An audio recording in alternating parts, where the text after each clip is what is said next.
ಕಷ್ಟಾನುಭವ, affliction. ಏಷಯ 48:10. ಈಗೋ ನಾನು ನಿನ್ನನ್ನು ಶೋಧಿಸಿದ್ದೇನೆ, ಆದರೆ ಬೆಳ್ಳಿಯಂತೆ ಅಲ್ಲ, ಸಂಕಟದ ಕುಲುಮೆಯಿಂದ ನಿನ್ನನ್ನು ಆದುಕೊಂಡಿದ್ದೇನೆ. ಇಂದಿನ ಧ್ಯಾನ ವಚನ ನೋಡುವಾಗ ಇಲ್ಲಿ ನಾವು ದೇವರು ಇಸ್ರೇಲರನ್ನು ವಿಶೇಷವಾಗಿ ಆರಿಸ್ಕೊಂಡಿರೋದ್ರ ಬಗ್ಗೆ ಹೇಳ್ತಿರೋದು ನೋಡ್ತೇವೆ. ಮತ್ತು ಇಲ್ಲಿ ಬರುವಾಗ ಇದು ಎರಡೂ ವಿಷಯಗಳು ಒಂದಕ್ಕೊಂದು ಹೊಂದಾಣಿಕೆಯಾಗಿ ಬರೆದಿದೆ. ಇಲ್ಲಿ ಹೇಳುವಾಗ ಅಂದರೆ ಇಸ್ರೇಲರಿಗೆ ಬೆಳ್ಳಿಯಂತೆ ಶೋಧಿಸಿಲ್ಲ ಎಂಬುದಾಗಿ ಹೇಳ್ತಾ ಇದ್ದಾನೆ. ಇಲ್ಲಿ ಬೆಳ್ಳಿಯನ್ನು ಶೋಧಿಸೋ ಬಗ್ಗೆ ನೋಡುವಾಗ ಅದಕ್ಕೆ ಅನೇಕ ಅರ್ಥ ವಿವರಣೆಗಳು ತಜ್ಞರು ಕೊಟ್ಟಿದ್ದಾರೆ. ಬೇರೆ ಬೇರೆ ಏನಂತಾರೆ ಅರ್ಥ ವಿವರಣೆಗಳು ಉಂಟು. ಅದರಲ್ಲೇ ನಾನು ಆರಿಸ್ಕೊಂಡಿರೋಂಥ ಒಂದು ನೋಡುವಾಗ ಇದೆಲ್ಲ ನೋಡ್ತೇವೆ. ಇದು ಹೇಗೋ ಬೆಳ್ಳಿ ಬೆಂಕಿಯಲ್ಲಿ ಹಾಕಿ ಶೋಧಿಸೋದು ಅಂತಲ್ಲ ಅಥವಾ ಪರೀಕ್ಷಿಸುವಂಥದ್ದಲ್ಲ, ಅದಕ್ಕೆ ಬೇರೆ ಕೆಮಿಕಲ್ ಉಪಯೋಗಿಸುವಂಥದ್ದೇ. ಅದರಲ್ಲಿ ಬೆಂಕಿಯಲ್ಲಿ ಹಾಕಿ ಶೋಧಿಸೋದ್ರ ಬಗ್ಗೆ ನಾವು ನೋಡುವಾಗ ಅಥವಾ ಬೆಳ್ಳಿಯನ್ನು ಶೋಧಿಸೋದ್ರ ಬಗ್ಗೆ ನೋಡುವಾಗ ಇಲ್ಲಿ ಏನು ಹೇಳ್ತದೆ ಅಂದರೆ, ಇದು ಒಂದು ರೀತಿ ಅಂದಿನ ಕಾಲದಲ್ಲಿ ಬೆಳ್ಳಿಯ ತಟ್ಟೆಯನ್ನು ಅಥವಾ ಒಂದು ಪ್ಲ್ಯಾಟರ್ ಅಂಥೇಳಿ, ಸಿಲ್ವರ್ ಪ್ಲ್ಯಾಟರ್ ಅಂತೇಳಿ ಇಂಗ್ಲೀಷ್ ನೋಡ್ತೇವೆ, ಅದನ್ನು ಚೆನ್ನಾಗಿ ಪಾಲಿಷ್ ಮಾಡಿ ಅದರ ಮೇಲೆ ವಜ್ರ ವೈಡೂರ್ಯ ಅಥವಾ ಏನಂತಾರೆ ಅಮೂಲ್ಯವಾದಂಥ ರತ್ನಗಳನ್ನು ಅದರ ಮೇಲಿಟ್ಟು ಪರೀಕ್ಷೆಗೊಳಪಡಿಸುವಂಥ ಒಂದು ತಟ್ಟೆ ಆಗಿತ್ತು ಅಂಥೇಳಿ. ಆ ರೀತಿಯಾಗಿ ನಾನು ಇಸ್ರೇಲರನ್ನು ಆ ರೀತಿಯಾಗಿ ನಾನು ಶೋಧಿಸಿಲ್ಲ ಅಥವಾ ಆ ರೀತಿಯಾದಂಥ ಒಂದು ತಟ್ಟೆಯನ್ನಾಗಿ ನಾನು ಮಾಡಲಿಲ್ಲ. ಆದರೆ ನಿನ್ನನ್ನು ನಾನು ಕುಲುಮೆಯಿಂದ, ಬೆಂಕಿಯ ಕುಲುಮೆಯಿಂದ ಆರಿಸ್ಕೊಂಡಿದ್ದೇನೆ ಅಂತ ಹೇಳಿ ದೇವರು ಇಲ್ಲಿ ಹೇಳ್ತಾರಂತೆ. ಅಂದರೆ ಎಲ್ಲ ನೋಡುವಾಗ ಸಂಕಟದ ಕುಲುಮೆಯಿಂದ ನಿನ್ನನ್ನು ಆದುಕೊಂಡಿದ್ದೇನೆ. ಹೀಗೆ ನೋಡುವಾಗ ನಾವು ನೋಡ್ತೇವೆ ಹೇಗೆ ಇದು ಬೆಳ್ಳಿಯ ತಟ್ಟೆ ಅಂತಿದೆ ಅಂಥೇಳಿ ನೋಡುವಾಗ ಅದಕ್ಕೆ ಒಂದು ರೀತಿ ಉದಾಹರಣೆ ಒಬ್ಬರು ಹೇಳ್ತಾರೆ. ಅಂದರೆ ಮತ್ತಾಯ 14 ನೋಡ್ತೇವೆ. ಅವಳು ತನ್ನ ತಾಯಿಯ ಪ್ರೇರೇಪಣೆಗೊಳಗಾಗಿ ಬಾಪ್ತಿಸ್ಮ ಯೋಹಾನನ ತಲೆಯನ್ನು ಹರಿವಾಣದಲ್ಲಿ ನನಗೆ ತರಿಸಿಕೊಡು ಅಂದಳು. ಅಂದರೆ ಇಲ್ಲಿ ನೋಡುವಾಗ ಅದು ಒಂದು ರೀತಿ ಸಿಲ್ವರ್ ಪ್ಲ್ಯಾಟರ್ ಅಥವಾ ಬೆಳ್ಳಿಯ ತಟ್ಟೆಯಲ್ಲಿ ತಗೊಂಡು ಬಾ ಅಂತ. ಅಂದರೆ ಬೆಳ್ಳಿಯ ತಟ್ಟೆ ಅದು ಅವತ್ತು ಏನಾಗಿತ್ತಂದರೆ, ಅಥವಾ ಬಾಪ್ತಿಸ್ಮದ ಯೋಹಾನನನ್ನು ಆ ಬೆಳ್ಳಿಯ ತಟ್ಟೆ ಮೇಲೆ ಪರೀಕ್ಷಿಸಿ ಆತನ ಯಾವುದೇ ರೀತಿ ಏನಂತಾರೆ ಅಂಥ ವಿಶೇಷವಾದಂಥ ಅಥವಾ ವ್ಯಕ್ತಿ ಅಥವಾ ದೇವಪುರುಷನು ಅಂತ ಹೇಳಿ ಅನ್ನಲ್ಲ ಅನ್ನುವಂಥದ್ದು ಸಾಬೀತುಪಡಿಸೋದಕ್ಕೋಸ್ಕರ ಆ ಒಂದು ತಟ್ಟೆಯಲ್ಲಿ ಆತನ ತಲೆಯನ್ನು ತರಿಸುವುದಕ್ಕೆ ಆಕೆ ಅಪೇಕ್ಷಿತಳು ಅಥವಾ ಆ ರೀತಿಯಾಗಿ ಮಾಡಿದ್ಳು ಅಂತ ಹೇಳಿ ನೋಡ್ತೇವೆ. ಅಂದರೆ ಇದು ಒಂದು ರೀತಿಯ ಅರ್ಥ ವಿವರಣೆ. ಹೇಗೋ ಅದೇ ಇರ್ಬೋದು ಅಥವಾ ಬೇರೆ ಇರ್ಬೋದು. ಆದರೆ ದೇವರಲ್ಲಿ ಹೇಳುವಾಗ ಹಾಗೆ ಬೆಳ್ಳಿಯಂತೆ ನಾನು ಇಸ್ರೇಲ್ ಶೋಧಿಸಿಲ್ಲ ಅಂತೇಳಿ. ಅಂದರೆ ಇಲ್ಲಿ ನೋಡುವಾಗ ತಪ್ಪಿಗಸ್ತನೆಂದು ಶೋಧಿಸುವ ಉದ್ದೇಶದಿಂದ ಹೀಗೆ ಮಾಡಿದ್ರೆ ಅನ್ನೋ ಅಭಿಪ್ರಾಯ ಇಲ್ಲಿ ನಾವು ನೋಡ್ತೇವೆ ಮತ್ತೆ 14:18. ಆದರೆ ದೇವರು ಇಸ್ರೇಲರಿಂದ ಇತರ ಅನ್ಯರನ್ನು ಶೋಧಿಸುವ ಜನಾಂಗವಾಗಿ ಮಾಡಲಿಲ್ಲ. ದೇವರು ಇಸ್ರೇಲನ್ನು ಆರಿಸ್ಕೊಂಡಿರುವಂಥ ಉದ್ದೇಶ ಇಸ್ರೇಲ್ ಮೂಲಕವಾಗಿ ಇಸ್ರೇಲರ ಮೇಲೆ ಇಟ್ಟು ಎಲ್ಲರನ್ನು ಶೋಧಿಸೋದಕ್ಕೋಸ್ಕರ ನಿಮ್ಮನ್ನು ನಾನು ಉಂಟು ಮಾಡಲಿಲ್ಲ, ಆದರೆ ಸಂಕಟದ ಕುಲುಮೆಯಿಂದ ಆರಿಸಿಕೊಂಡೇನೆ ಅಂಥೇಳಿ ಇಸ್ರೇಲ್ಗೆ ದೇವರು ಹೇಳ್ತಿರುವಂಥದ್ದು. ಎಲ್ಲ ನೋಡುವಾಗ ಹೀಗೆ ನಾವು ಯಾಕೆ ಈ ವಚನವನ್ನು ನಾವಿಂದ ಆರಿಸ್ಕೊಂಡಿದೆ ಅಂತ ನೋಡುವಾಗ ನಾವು ಏನಂತಾರೆ ಅನೇಕ ತಿಂಗಳ ನಂತರ ಮೊದಲನೇ ಭಾನುವಾರ ನಾವು ಇವತ್ತೆಲ್ಲರೂ ಒಟ್ಟಾಗಿ ನಾವು ಚರ್ಚಾಗಿ ಸೇರಿ ಬಂದಿರುವಾಗ ನಾವು ಕಳೆದು ಬಂದಿರುವಂಥ ಹಾದಿ ನೋಡುವಾಗ ಅನೇಕರಿಗೆ ಹೀಗೆ ಸಂಕಟದ ಕುಲುಮೆಯಿಂದ ನಾವು ಹಾದು ಬಂದಂತೆ ಉಂಟು. ಅನೇಕ ರೀತಿಯಾದಂಥ ಕಷ್ಟ ಸಂಕಟದಲ್ಲಿ ಹಾದು ಹೋಗಿದ್ದೇವೆ. ಕೆಲವರು ಅನಾರೋಗ್ಯದ ನಿಮಿತ್ತ ಏನಂತಾರೆ ಆಸ್ಪತ್ರೆಯಲ್ಲಿ ಅಡ್ಮಿಟ್ ಆಗಿರುವಂಥದ್ದು, ಅಲ್ಲಿಂದ ಹೊರಗೆ ಬಂದಿರುವಂಥದ್ದು, ಕೆಲವರು ನಮ್ಮಲ್ಲಿರುವಂಥ ಕೆಲವರು ಪ್ರಾಣ ಕಳ್ಕೊಂಡಿರುವಂಥದ್ದು, ಮತ್ತು ಕೆಲವರು ಏನಂತಾರೆ ಕೆಲಸ ವ್ಯಾಪಾರ ಬೇರೆ ಬೇರೆ ರೀತಿಯಲ್ಲಿ ಕಷ್ಟ ಅನುಭವಿಸಿರುವಂಥದ್ದು, ಹಣಕಾಸಿನ ತೊಂದರೆ, ಮಕ್ಕಳ ಎಜುಕೇಷನ್, ಭವಿಷ್ಯ, ಹೀಗೆ ಬೇರೆ ಬೇರೆ ರೀತಿಯಲ್ಲಿ ನಾವು ಹಾದು ಬರುವಾಗ ನಾವು ಒಂದು ರೀತಿ ಸಂಕಟದ ಕುಲುಮೆಯಿಂದ ಹಾದು ಬಂದ ಹಾಗೆ ನಮ್ಮ ಒಂದು ಈ ಸ್ಥಿತಿ ನಾವು ನೋಡ್ತೇವೆ. ಇಲ್ಲ ನೋಡುವಾಗ ಇಸ್ರೇಲರು ಕೂಡ ಐಗುಪ್ತದಿಂದ ಪ್ರಯಾಣ ಮಾಡುವಾಗ ಅದು ಹಾಗೆ ಇತ್ತು, ಸಂಕಟದ ಕುಲುಮೆಯಿಂದ. ಯಾಕಂದರೆ ಅವರು ಏನಂತಾರೆ ಐಗುಪ್ತದಿಂದ ಕಾನಾನ್ ದೇಶಕ್ಕೆ ಹೋಗೋದಕ್ಕೆ ಅಷ್ಟೊಂದು ಸಮಯ ಬೇಕಾಗಿರಲಿಲ್ಲ. ಆದರೂ ದೇವರು 40 ವರ್ಷ ಅವರನ್ನು ಏನಂತಾರೆ ನಡೆಸಿದನು, ಅರಣ್ಯದಲ್ಲಿ ನಡೆಸಿದ್ರು ಅಂತ ನೋಡ್ತೇವೆ. ಅಥವಾ ಒಂದು ರೀತಿ ಅವರು ಸಂಕಟದ ಕುಲುಮೆಯಲ್ಲಿ ಹಾದು ಹೋದರು. ದೇವರ ನಿಯಮ ಹೀಗಾಗಿದೆ. ಅದರ ನಂತರದಲ್ಲೂ ಕೂಡ ಇಸ್ರೇಲರು ಮತ್ತೆ ಹಾಗಿರಲಿಲ್ಲ. ಈ ಲೋಕದಲ್ಲಿ ದೇವರ ಪರಿಶೋಧನೆಗೆ ಸಂಕಟದ ಕುಲುಮೆಗೆ ಒಳಗಾಗಿರುವಂಥ ಒಂದೇ ಒಂದು ಜನಾಂಗ, ಅದು ಇಸ್ರೇಲ್ ಜನಾಂಗ. ನಂತರದಲ್ಲೂ ಕೂಡ ಅವರು ಇಸ್ರೇಲಿಂದ ತಮ್ಮ ಸ್ವಂತ ದೇಶದಿಂದ ಅವರು ಪ್ರಪಂಚದ ಎಲ್ಲ ದೇಶಗಳಿಗೆ ಚೆದರಿ ಹೋದರು. ಅಲ್ಲಲ್ಲಿ ಅವರು ಬೇರೆ ಬೇರೆ ರೀತಿಯ ಕಷ್ಟ ನಷ್ಟ ತೊಂದರೆಗಳನ್ನು ಅನುಭವಿಸಿದ್ರು. ಅದನ್ನೇ ನಾವು ನೋಡ್ತೇವೆ. ಕಳೆದ 2-3 ಭಾನುವಾರಗಳ ಹಿಂದೆ ನಾವು ನೋಡಿದ್ದೇವೆ. ನಿಮ್ಮನ್ನು ಏನಂತಾರೆ ನಿನ್ನ ನಂಬಿಕೆ, ನಿನ್ನ ನಿರೀಕ್ಷೆ ಏನಂತೇಳಿ ಕೇಳುವಾಗ ನೀವು ಅವರಿಗೆ ನಿಮ್ಮ ನಿರೀಕ್ಷೆ ಬಗ್ಗೆ ಹೇಳ್ರಿ ಅಂತ ಹೇಳುವಾಗ ಹೇಗೆ ಅವರು ನಿರೀಕ್ಷೆ ಹೇಳಿದ್ರು, ಯಾಕೆ ಹೇಳಿದ್ರು ಅಂತ ಹೇಳೋದ್ರ ಬಗ್ಗೆ ನಾವು ನೋಡಿದ್ದೇವೆ. ಯಾಕಂದರೆ ಪ್ರಪಂಚದ ಅನೇಕ ಭಾಗಗಳಲ್ಲಿ ಏನಂತಾರೆ ಇಸ್ರೇಲ್ ಜನಾಂಗದವ್ರು ಹಾದು ಹೋದಾಗ ಚದುರಿ ಹೋದಾಗ ಅನುಭವಿಸುವಂಥ ಕಷ್ಟ ನಷ್ಟಗಳ ಬಗ್ಗೆ ನೋಡ್ತೇವೆ. ಹೀಗೆ ಅನೇಕ ವಿಷಯಗಳು ಇಸ್ರೇಲ್ ಬಗ್ಗೆ ನೋಡ್ತೇವೆ. ಇಂದಿಗೂ ಕೂಡ ಅವರು 1998ರಿಂದ 1948ರಿಂದ ಒಂದು ರಾಷ್ಟ್ರವಾಗಿ ತಿರುಗಿ ತಮ್ಮದೇ ಆದಂಥ ಒಂದು ಮೇರೆಗಳುಳ್ಳಂಥ ಪ್ರದೇಶಗಳಲ್ಲಿ ಅವರು ವಾಸ ಮಾಡುತ್ತಿದ್ದರೂ ಕೂಡ ಸುತ್ತಲೂ ವೈರಿಗಳಿಂದ ಇನ್ನೂ ಏನಂತಾರೆ ಮುಗಿಲಾರದಂಥ ಸಂಕಟದಲ್ಲಿ ಅವರು ಹಾದು ಹೋಗ್ತಿದ್ದಾರೆ. ಒಂದು ರೀತಿಯಲ್ಲಿ ಪ್ರಪಂಚದಲ್ಲಿ ಎಲ್ಲ ರೀತಿಯಲ್ಲಿ ಒಂದು ರೀತಿ ಸರ್ವಶ್ರೇಷ್ಠ ದೇಶವಾಗಿ ಉಂಟು, ಆದರೂ ಅನೇಕ ತೊಂದರೆಗಳಿಂದ ಸಂಕಟಗಳ ಮಧ್ಯದಲ್ಲಿ ಅವರು ಹಾದು ಹೋಗ್ತಿದ್ದಾರೆ. ಮುಂದೆ ಅವರಿಗಿರುವಂಥ ಎಲ್ಲ ಭವಿಷ್ಯತ್ತು ಏನಂತಾರೆ ಆಶೀರ್ವಾದವು ನಮ್ಮ ಕರ್ತನಾದ ಯೇಸು ಕ್ರಿಸ್ತನ ತಿರುಗಿ ಲೋಕಕ್ಕೆ ಬರುವಾಗಲೇ ನೆರವೇರುವಂಥದ್ದಾಗಿದೆ. ಹೀಗೆ ಏಷ್ಯನ್ ಗ್ರಂಥದಲ್ಲಿ ಇತರ ಪ್ರಾಮಿಸ್ಗಳು ಕೂಡ ಉಂಟು. ಆದರೆ ನಾವು ನಮ್ಮಷ್ಟಕ್ಕೆ ನಾವು ಕ್ರಿಸ್ತ ವಿಶ್ವಾಸಿಗಳಂತ ನೋಡುವಾಗ ಈ ಏಷ್ಯಾ ಗ್ರಂಥ 48ನೇ ಅಧ್ಯಾಯ 10ನೇ ವಚನ ನೋಡುವಾಗ ಬರೀ ಏಷ್ಯಾ ಗ್ರಂಥ ಅಲ್ಲ, ಅನೇಕ ವಚನಗಳು ಇಸ್ರೇಲರಿಗೆ ಹೇಳಿರುವಂಥ ಪ್ರವಾದನೆಗಳು, ಇಸ್ರೇಲರಿಗೆ ಮಾಡಿರುವಂಥ ವಾಗ್ದಾನಗಳನ್ನು ಕ್ರೈಸ್ತರು ತಮ್ಮದಾಗಿ ಮಾಡಿಕೊಂಡು ಹೇಳ್ತಾರೆ, ಅಥವಾ ಅವುಗಳ ಬಗ್ಗೆ ಕೋಟ್ ಮಾಡುವಂಥದ್ದಾಗಲಿ ಹೇಳ್ಕೊಡುವಂಥದ್ದಾಗಲಿ ಮಾಡ್ತಾರೆ. ಆದರೆ ಹೌದು, ಕೆಲವು ನಮಗೆ ನೇರವಾಗಿ ಅನ್ವಯ ಆಗುತ್ತೆ, ಕೆಲವು ನಮಗೆ ನೇರವಾಗಿ ಅನ್ವಯವಾಗುವಂಥವಲ್ಲ. ವಿಶೇಷವಾಗಿ ಇಸ್ರೇಲ್ ಜನಾಂಗಕ್ಕೆ ಮಾತ್ರ ದೇವರು ಕೊಟ್ಟಿರುವಂಥದ್ದುಂಟು. ಆದರೆ ಹೌದು, ಜನರಿಗೆ ಅವುಗಳನ್ನು ನಮ್ಮವುಗಳನ್ನಾಗಿ ಮಾಡೋದಕ್ಕೆ ಆಶೆ ಉಂಟು. ಆದರೆ ಇಸ್ರೇಲರು ಚೆದರಿ ಹೋಗಿ ಸಂಕಟದ ಕುಲುಮೆಯಿಂದ ಹಾದು ಬಂದಂತೆ, ದೇವರ ಸಂಕಟದ ಕುಲುಮೆಯಿಂದ ಅವರನ್ನು ಆರಿಸಿಕೊಂಡಂತೆ ಅಂಥ ಒಂದು ಪರಿಸ್ಥಿತಿಗೆ ನಾವು ಹೋಗಲು ಅನೇಕ ಸರಿ ನಾವು ಸಿದ್ಧರಿಲ್ಲ. ಕೇವಲ ಅವರಿಗೆ ಸಿಕ್ಕಿರುವಂಥ ಉತ್ತಮ ಭಾಗ್ಯವನ್ನು ನಾವು ಆರಿಸ್ಕೊಳ್ತೇವೆ, ಉತ್ತಮವಾದಂಥ ಆಶೀರ್ವಾದ ಅವುಗಳನ್ನೇ ನಾವು ಆರಿಸ್ಕೊಂಡು ಇವುಗಳು ನಮ್ಮ ಪ್ರಾಮಿಸ್ ವಾಕ್ಯ ಅಂತ ಹೇಳಿ ನಾವು ಹೇಳ್ತೇವೆ. ಅಲ್ಲ, ಅನೇಕ ವಿಷಯಗಳು ಅದಕ್ಕೆ ತದ್ವಿರುದ್ಧವಾಗಿರುವಂಥವುಗಳು ಕೂಡ ಉಂಟು. ಅದಕ್ಕೆ ನಾವು ನೋಡ್ತೇವೆ, ಈ ಇಸ್ರೇಲ್ ದೇಶ ನೋಡುವಾಗ ಅದು ಹೇಳ್ತಾರೆ, ಇಲ್ಲಿ ದೇವರ ನೋಡಿದಂತೆ ದೇವರು ಹೇಳ್ತಾನೆ, ನಿನಗೆ ಸಂಕಟದ ಕುಲುಮೆಯಿಂದ ಆರಿಸ್ಕೊಂಡಿದ್ದೇನೆ. ಕುಲುಮೆ ಅಂತ ಹೇಳಿ ನೋಡುವಾಗ ಇಂಗ್ಲೀಷ್ನಲ್ಲಿ ಫರ್ನಿಶ್ ಅಂತ ನೋಡ್ತೇವೆ, ಫರ್ನೇಸ್ ಅಂತ ನೋಡ್ತೇವೆ. ಫರ್ನೇಸ್ ನೋಡುವಾಗ ಫರ್ನೇಸ್ನ ಅರ್ಥ ಅದರಿನಿಂದ ಮೆಟಲ್ ತೆಗೆಯುವಂಥದ್ದು, ಮತ್ತು ಕೆಲವು ಏನಂತಾರೆ ಇಂಥ ಒಂದು ಪದಾರ್ಥಗಳಿಂದ ಗ್ಲಾಸ್ ಮಾಡುವಂಥದ್ದು ಕೂಡ ನೋಡ್ತೇವೆ.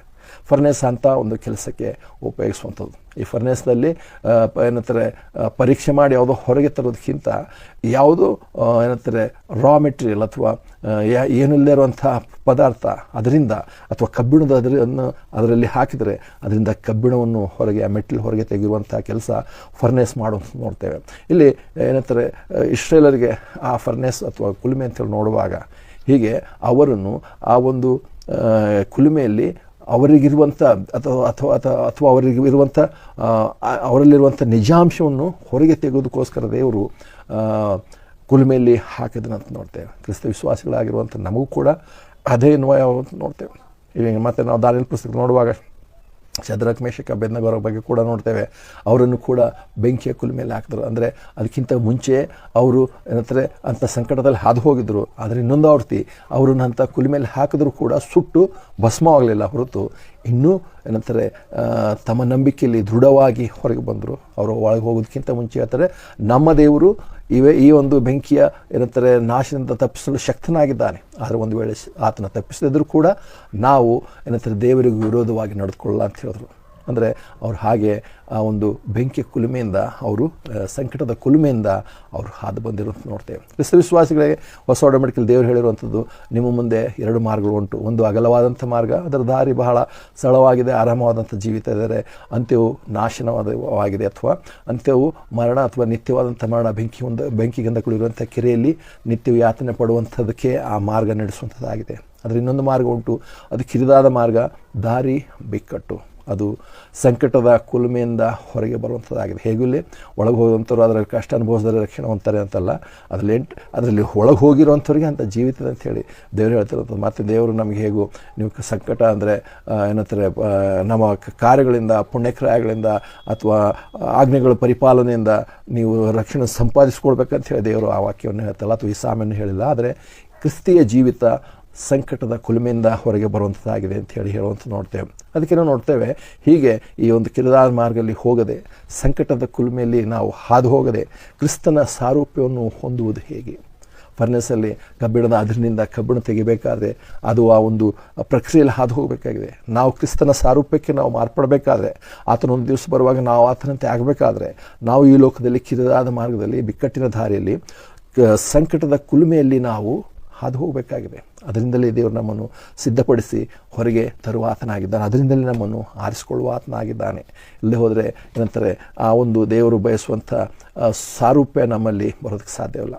ಅದಕ್ಕೆ ಏನಂತಾರೆ ದೇವರೇ ಆ ಒಂದು ಸಂಕಟವನ್ನು ನಮ್ಮಲ್ಲಿ ಉಂಟು ಮಾಡುವ ಆತನಾಗಿದ್ದಾನೆ. ಯಾಕೆ ಅಂತೇಳಿ ನೋಡಬೇಕಾದ್ರೆ ಕೀರ್ತನೆಗಳು 119:67 ವಚನ ನೋಡ್ತೇವೆ, ಕಷ್ಟಾನುಭವದಕ್ಕಿಂತ ಮೊದಲೇ ತಪ್ಪಿ ಹೋಗ್ತಿದ್ದೆನು, ಈಗಲಾದರೂ ನಿನ್ನ ನುಡಿಗಳನ್ನು ಕೈಕೊಳ್ತೇನೆ. ಯಾಕೆ ಹೀಗೆ ಮಾಡ್ಬೋದು ದೇವರಂದ್ರೆ ಇಲ್ಲಿ ಹೇಳ್ತಾನೆ, ಕಷ್ಟ ಸಂಕಟಗಳಿಂತ ಮೊದಲು ಅಥವಾ ಈ ಸಂಕಟದ ಕುಲುಮೆಗಿಂತ ಮೊದಲು ನಾನು ತಪ್ಪಿ ಹೋಗ್ತಾ ಇದ್ದೆ, ತಪ್ಪಿ ಹೋಗುವಂಥ ಸ್ಥಿತಿಯಲ್ಲಿದ್ದೆ. ಆದರೆ ಯಾವ ನಿನ್ನ ಕಷ್ಟ ಸಂಕಟಗಳನ್ನು ಉಂಟು ಮಾಡಿದೆಯೋ ದೇವರೇ, ಆವಾಗ ನಾನು ಇವಾಗ ನಿನ್ನ ನುಡಿಗಳನ್ನು ಕೈಗೊಳ್ತಿದ್ದೇನೆ, ನಿನ್ನ ವಾಕ್ಯಗಳನ್ನು ಕೈಗೊಳ್ತಿದ್ದೇನೆ, ನಿನ್ನ ಏನಂತಾರೆ ಮಾತುಗಳನ್ನು ನಾನು ಕೈಕೊಂಡು ನಡೆಯೋದಕ್ಕೆ ಸಾಧ್ಯವಾಗಿದೆ. ಅದಕ್ಕೋಸ್ಕರ ದೇವರು ನನ್ನನ್ನು ಸಂಕಟದ ಕುಲಿಮೆಯಲ್ಲಿ ಹಾದು ಹೋಗ್ತೆ ಮಾಡ್ತಾನೆ ಅಂಥೇಳಿ ಬರಹಗಾರನು ಅಥವಾ ಕೀರ್ತನೆಗಾರನು ದಾವೀದನಲ್ಲಿ ಹೇಳಿರೋದುಂಟು. ಮತ್ತು ಅದು ನಮಗೂ ಕೂಡ ಅನ್ವಯವಾಗುವಂಥದ್ದು. ಕೀರ್ತನೆ 119:70 ವಚನದಲ್ಲಿ ಕೂಡ ನೋಡ್ತೇವೆ, ಕಷ್ಟಾನುಭವವು ಹಿತಕರವಾಯಿತು. ಈ ಒಂದು ಸಂಕಟದ ಕುಲಿಮೆಯಿಂದ ಬರುವಂಥದ್ದು ಒಳ್ಳೆಯದೇ ಆಯಿತು, ಹಿತವಾಗಿತ್ತು. ಆದುದರಿಂದಲೇ ನಿನ್ನ ನಿಬಂಧಗಳನ್ನು ಕಲಿತೇನು ಅಂತೇಳಿ ದಾವೀದನು ಹೇಳ್ತಾನೆ. ನಮ್ಮನ್ನು ಕಲಿಸುವುದಕ್ಕೋಸ್ಕರವೇ ದೇವರು ಅದನ್ನು ನಡೆಸ್ತಾನೆ. ನಾವು ಆತನ ಮಾತುಗಳನ್ನು ಕೈಕೊಳ್ಳು ನೋಡೋದಕ್ಕೋಸ್ಕರವೇ ಸಂಕಟದ ಕುಲಿಮೆಯಲ್ಲಿ ದೇವರು ನಮ್ಮನ್ನು ನಡೆಸುವ ಆತನಾಗಿದ್ದಾನೆ. ಕೀರ್ತನೆ 119:92 ವಚನದಲ್ಲಿ ಕೂಡ ಹೇಳ್ತಾನೆ, ನಿನ್ನ ಧರ್ಮಶಾಸ್ತ್ರವು ಅಥವಾ ನಿನ್ನ ನ್ಯಾಯ ಪ್ರಮಾಣವು ನಿನ್ನ ಬರಹಗಳು ನನಗೆ ಆನಂದಕರವಾಗದಿದ್ದರೆ ನನಗೊದಗಿದ ಆಪತ್ತಿನಲ್ಲಿ ಹಾಳಾಗಿ ಹೋಗ್ತಿದ್ದೆ. ಅಂದರೆ ನನಗೆ ಸಂಕಟದ ಕುಲಿಮೆಯಿಂದ ಹಾದು ಹೋಗಬರೋಕ್ಕೆ ಅಥವಾ ನಾವು ಕ್ರಿಸ್ತ ಜೀವಿತದಲ್ಲಿ ಇವತ್ತು ಒಂದು ರೀತಿಯಲ್ಲಿ ಯಾವುದೇ ಪರಿಸ್ಥಿತಿಯಲ್ಲಿ ಕಷ್ಟದಲ್ಲಿ, ತೊಂದರೆಯಲ್ಲಿ, ಅನಾರೋಗ್ಯದಲ್ಲಿ ಅಥವಾ ಬೇರೆ ಬೇರೆ ಪರಿಸ್ಥಿತಿಯಲ್ಲಿ ನಾವು ಹಾದು ಹೋಗ್ತಿದ್ದರೆ ದೇವರು ಹೇಳ್ತಿದ್ದಾನೆ, ಇಲ್ಲಿ ಆತನ ವಾಕ್ಯ ಹೇಳ್ತಾನೆ ಅಂದರೆ, ನನ್ನನ್ನು ಯಾಕೆ ದೇವರು ಹಾಗೆ ಮಾಡ್ತಿದ್ದಾನೆ ಅಂದರೆ, ನಾನು ಅದನ್ನು ಏನಂತಾರೆ ಧರ್ಮಶಾಸ್ತ್ರ ಅಥವಾ ನ್ಯಾಯ ಪ್ರಮಾಣ ದೇವರ ವಾಕ್ಯಗಳಲ್ಲಿ ನನಗೆ ಆನಂದವನ್ನು ಉಂಟು ಮಾಡೋದಕ್ಕೆ ನಾವು ಆ ಸಮಯದಲ್ಲಿ ಆದರೂ ದೇವರು ಹುಡುಕಿ ದೇವರ ವಾಕ್ಯಗಳಲ್ಲಿ ನಾವು ಆನಂದ ಪಡುವಾಗ ನಾವು ನೋಡ್ತೇವೆ, ನನಗೊದಗಿದ ಆಪತ್ತಿನಲ್ಲಿ ಹಾಳಾಗಿ ಹೋಗ್ತಿದ್ದೆನು. ಹಾಳಾಗಿ ಹೋಗಬಾರ್ದಾದರೆ ದೇವರ ವಾಕ್ಯಗಳು ನನಗೆ ಆನಂದಕರವಾಗಿರಬೇಕಾಗಿದೆ. ದೇವರ ವಾಕ್ಯ ಆನಂದಕರವಾಗಿ ಯಾವಾಗ ಆಗುತ್ತೆ ಅಂದರೆ, ನಾನು ಸಂಕಟದ ಕಾಲದಲ್ಲಿ ಸಂಕಟದ ಕುಲುಮೆಯಲ್ಲಿ ಹಾದು ಹೋಗುವಾಗ, ದೇವರನ್ನು ಆಶ್ರಯಿಸಿಕೊಳ್ಳುವಾಗ, ದೇವರಿಗೆ ಮೊರೆಡುವಾಗ, ದೇವರಲ್ಲಿ ನಾನು ಆತುಕೊಂಡು ನಡೆಯುವಾಗ ಅವುಗಳು ಆನಂದವಾಗಿ ಬರ್ತವೆ. ಹೀಗೆ ಅಂತಿಮವಾಗಿ ನಾವು ನೋಡೋದಾದರೆ, ದೇವರು ತಾನು ಆರಿಸಿಕೊಂಡಿರುವ ಜನರಲ್ಲಿ ತನ್ನ ಉದ್ದೇಶವನ್ನು ನೆರವೇರಿಸ್ತಿದ್ದಾನೆ. ಇಸ್ರಾಯೇಲರಿಗೆ ಸಂಕಟ ಒಳಪಡಿಸಿರುವಂಥದ್ದೆಲ್ಲ ದೇವರ ಆಲೋಚನೆ, ದೇವರ ಉದ್ದೇಶ, ದೇವರ ಏನಂತಾರೆ ಉತ್ತಮವಾದಂಥ ಆಲೋಚನೆ ಅವರ ಬಗ್ಗೆ ಹೊಂದಿರೋದ್ರಿಂದ ಆತನನ್ನು ಯಾವ್ಯಾವ ರೀತಿಯಲ್ಲಿ ಅವರನ್ನು ಕರ್ಕೊಂಡು ಹೋಗಬೇಕು, ಯಾವ ರೀತಿಯಲ್ಲಿ ಅವರನ್ನು ಏನಂತಾರೆ ಆ ಒಂದು ಸಾರೂಪ್ಯಕ್ಕೆ ತರಬೇಕು, ಆತನು ತನ್ನ ಉದ್ದೇಶ ನೆರವೇರಿಸೋದಕ್ಕೆ ಆತನು ಅದನ್ನು ಉಂಟು ಮಾಡ್ದ. ಇವತ್ತು ವಿಶೇಷವಾಗಿ ನಾವು ಹೊಸ ಒಡಂಬಡಿಕೆ ಕ್ರಿಸ್ತ ವಿಶ್ವಾಸ ನೋಡುವಾಗ ಚರ್ಚ್ ಕರ್ತನ ಮೊದಲಿಗಿತ್ತಿಯಾಗಿದೆ. ಕರ್ತನು ತನ್ನ ಚರ್ಚನ್ನು ತನ್ನ ಜವಾಬ್ದಾರಿಯಿಂದ ತಾನೇ ಸಿದ್ಧಪಡಿಸ್ಕೊಳ್ತಿದ್ದಾನೆ. ನಮ್ಮಷ್ಟಕ್ಕೆ ನಾವೆಂದಿಗೂ ಪರಿಪೂರ್ಣತೆಗೆ ಬರಲು ಸಾಧ್ಯವಿಲ್ಲ. ಹೌದು, ವೈಯಕ್ತಿಕವಾಗಿ ಕೂಡ ಮತ್ತು ಚರ್ಚಾಗಿ ಕೂಡ. ಹೌದು, ಚರ್ಚ್ನ ಬಗ್ಗೆ ಪ್ರಕಟಣೆಂಥ 2-3 ಅಧ್ಯಾಯಗಳಲ್ಲಿ 7 ಚರ್ಚ್ಗಳಿಗೆ ಬರೆದಿರುವಂಥ ಪತ್ರಗಳುಂಟು, ವಿಭಿನ್ನವಾದಂಥ ಏನಂತಾರೆ ಅಲ್ಲಿ ಸಂದೇಶಗಳುಂಟು. ಆದರೆ ಹೇಗೆ ನಾವು ನೋಡುವಾಗ ಒಂದು ಪರಿಪೂರ್ಣವಾದಂಥ ಒಂದು ಉದ್ದೇಶ ದೇವರ ಆಲೋಚನೆ ನೋಡುವಾಗ ಕರ್ತನಾದ ಯೇಸು ಕ್ರಿಸ್ತನು ತಾನೇ ತನ್ನ ಚರ್ಚನ್ನು ತನಗೋಸ್ಕರ ಸಿದ್ಧಪಡಿಸ್ಕೋತದೆ. ನಮ್ಮಷ್ಟಕ್ಕೆ ನಾವು ಅಥವಾ ಚರ್ಚ್ ತನ್ನಷ್ಟಕ್ಕೆ ತಾನೇ ಪವಿತ್ರವಾಗಿ ಇರಲು ಸಾಧ್ಯವಿಲ್ಲ. ತನ್ನ ಸ್ವಂತ ಶಕ್ತಿಯಿಂದ ದೇವರ ಕೃಪೆ, ಕರ್ತನ ಏನಂತಾರೆ ನಡೆಸೋಕ್ಕೆ ಆತ್ಮನ ಸಹಾಯವು ಅವಶ್ಯಕವಾಗಿರುವಂಥದ್ದು. ಅದಕ್ಕೆ ನಾವು ಮುಂದಿನ ವಾಕ್ಯಗಳು ನೋಡ್ತೇವೆ. ಎಫೆಸ 5:27 ಅದನ್ನು ಅಂದರೆ ಚರ್ಚನ್ನು ಮುಂತಾದೊಂದು ಇಲ್ಲದಂತೆ ಪರಿಶುದ್ಧವೂ ನಿರ್ದೋಷವೂ ಮಹಿಮೆಯುಳ್ಳದ್ದು ಆಗಿರುವ ಚರ್ಚನ್ನಾಗಿ, ಸಭೆಯನ್ನಾಗಿ ತನ್ನೆದುರಿನಲ್ಲಿ ನಿಲ್ಲಿಸಿಕೊಳ್ಳಬೇಕೆಂದು ವಾಕ್ಯೋಪದೇಶ ಸಹಿತವಾದ ಜಲ ಸ್ನಾನವನ್ನು ಮಾಡಿಸಿ ಶುದ್ಧಿ ಮಾಡಿದನು. ಇಲ್ಲಿ ನಾವು ನೋಡ್ತೇವೆ, ಕರ್ತನು ಹಾಗೆ ಮಾಡ್ತಿದ್ದಾನೆ. ಎಂದಿಗೂ ತಳ್ಳಿಬಿಡುವಂಥದ್ದಲ್ಲ. ನಿಮ್ಮಷ್ಟಕ್ಕೆ ನೀವೇ ಸಿದ್ಧರಾಗ್ರಿ ಅಂತ ಹೇಳ್ತಲ್ಲ, ನಿಮ್ಮಷ್ಟಕ್ಕೆ ನೀವೇ ಕೊನೆಯವರೆಗೂ ತಾಕೊಂಡು ರಕ್ಷಣೆ ಹೊಂದ್ರಿ ಅಂತ ಹೇಳ್ತಲ್ಲ. ಕರ್ತನು ಅದರಲ್ಲಿ ತನ್ನ ಪಾತ್ರವನ್ನು ವಹಿಸ್ತಿದ್ದಾನೆ. ಹೌದು, ನಾವು ಕೂಡ ಏನಂದರೆ ಆತನ ವಾಕ್ಯೋಪದೇಶವನ್ನು ನಾವು ಅನುಸರಿಸಿ ನಡೆಯಬೇಕಾಗಿದೆ. ಆದರೆ ಹೆಚ್ಚಿನ ಪಾತ್ರ ನಮ್ಮ ಕರ್ತನೆ ತನಗೋಸ್ಕರ ಆ ಚರ್ಚನ್ನು ಸಮರ್ಪಿಸಿಕೊಳ್ಳೋದಕ್ಕೋಸ್ಕರ ಅದರ ಬಗ್ಗೆ ಆತನು ಏನಂದರೆ ಶ್ರಮ ಪಡ್ತಿದ್ದಾನೆ. ಮೊಟ್ಟ ಮೊದಲಾಗಿ ಅದನ್ನು ಕೊಂಡುಕೊಂಡು ತನಗಾಗಿ ಮಾಡೋದಕ್ಕೋಸ್ಕರವೇ ಕರ್ತನಾದ ಯೇಸು ಕ್ರಿಸ್ತನು ಶಿಲ್ಬೆಯಲ್ಲಿ ತನ್ನ ಪರಿಶುದ್ಧ ರಕ್ತವನ್ನು ಸುರಿಸಿದನು. ಆತನು ಯಜ್ಞವಾಗಿ ಸಮರ್ಪಿಸಲ್ಪಟ್ಟನು. ಆತನು ಸತ್ತು ಹೂಡಲ್ಪಟ್ಟು ಏನಂತಾರೆ ಮೃತ್ಯುಂಜಯನಾಗಿ 3 ದಿವಸ ಎಬ್ಬಿಸಲ್ಪಟ್ಟನು ಆ ಚರ್ಚನ್ನು ಸಂಪಾದಿಸೋದಕ್ಕೋಸ್ಕರವೇ. ಅದಕ್ಕೆ ಹೇಳ್ತಾನೆ, ಆತನ ಪರಿಶುದ್ಧ ರಕ್ತವನ್ನು ಸುರಿಸಿರುವಾಗಲೇ ಆ ರಕ್ತದಿಂದ ಹೊಸ ಒಡಂಬಡಿಕೆಯನ್ನು ಉಂಟು ಮಾಡಿದನು. ಆ ರಕ್ತದಿಂದಲೇ ವಿಮೋಚನೆಯನ್ನು ಉಂಟು ಮಾಡಿದನು. ಆ ರಕ್ತದಿಂದಲೇ ಸಕಲ ಭಾಷೆ, ಕುಲ, ಜನಾಂಗದವರನ್ನು ತನಗಾಗಿ ಕೊಂಡುಕೊಂಡನು, ತನಗಾಗಿ ಪ್ರತ್ಯೇಕಿಸಿಕೊಂಡನು. ಅದೇ ಏನಂತಾರೆ ಪ್ರತ್ಯೇಕಪಡಿಸಿರುವಂಥ ಆ ಜನಸಮೂಹವೇ ಆತನ ಚರ್ಚ್ ಆಗಿದೆ. ಮತ್ತು ಹೀಗೆ ನೋಡುವಾಗ ಕರ್ತನಾದ ಯೇಸು ಕ್ರಿಸ್ತನು ಎಫೆಸ ಗ್ರಂಥದಲ್ಲಿ ನೋಡುವಾಗ ಅಲ್ಲಿ ಪುರುಷನಿಗೆ ತಲೆಯಾಗಿ ಅಲ್ಲಿ ಗಂಡ ಹೆಂಡತಿ ಕುಟುಂಬ ಮತ್ತು ಚರ್ಚ್ನ ಬಗ್ಗೆ ಅಲ್ಲಿ ಹೇಳ್ತಾರೆ.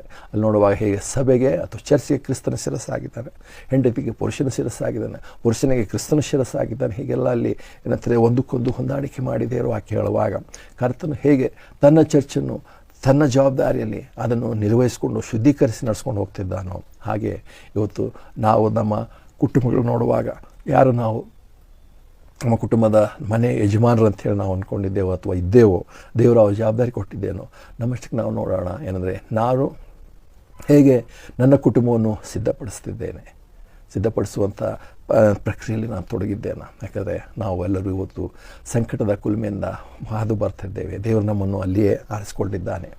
ಆ ಒಂದು ಪ್ರಕ್ರಿಯೆಯಲ್ಲಿ ನಾವು ಮುಂದೆ ಹೋಗ್ತಿದ್ದೇವೆ. ನಮ್ಮನ್ನು ಏನಂತಾರೆ ಅಂಥ ಪರಿಸ್ಥಿತಿಗಳನ್ನ ನಾವು ನಂಬಿಗಸ್ತರಾಗಿ ಕಾಣ್ಕೊಳ್ಳೋಣ, ಧೈರ್ಯವಾಗಿರೋಣ, ದೇವರಲ್ಲಿ ಆತ್ಕೊಳ್ಳೋಣ ಮತ್ತು ನಮಗೆ ಕೊಟ್ಟಿರುವಂಥ ಜವಾಬ್ದಾರಿಯನ್ನು ನಾವು ಏನಂತಾರೆ ದೇವರ ಏನಂತಾರೆ ಸಾಮರ್ಥ್ಯದಲ್ಲಿ ಪರಿಪೂರ್ಣವಾಗಿ ಅದನ್ನು ನಿರ್ವಹಿಸೋಣ. ನಮ್ಮ ಕುಟುಂಬಗಳನ್ನು ನಮಗಿರುವಂಥವ್ರು ನಾವು ಕರ್ತನಿಗೋಸ್ಕರ, ಕರ್ತನ ಬರೋಣಕ್ಕೋಸ್ಕರ ಸಿದ್ಧಪಡಿಸೋಣ. ದೇವರ ವಾಕ್ಯಗಳನ್ನು ಆಶ್ವಸಿಸಲಿ.